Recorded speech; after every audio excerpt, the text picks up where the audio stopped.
Welcome to Brainfeed magazine. In this story you will learn tune up to your mistakes.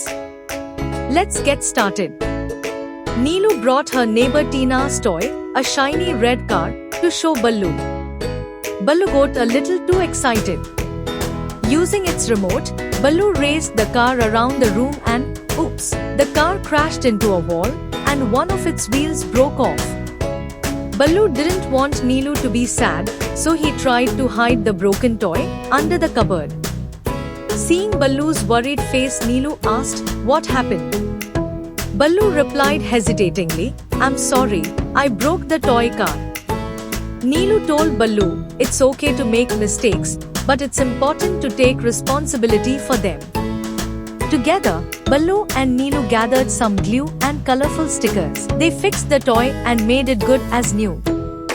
Ballu felt happy that he was doing something to make up for his mistake. Ballu and Neelu visited their neighbor Tina and told her what happened with her toy car. Ballu and Neelu apologized for their mistake.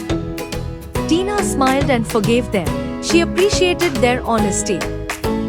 That brings us to the end of the story. Here you learned. When you are making mistakes, you should own up to them. We hope you liked this story. Stay tuned to Brainfeed TV, our YouTube channel.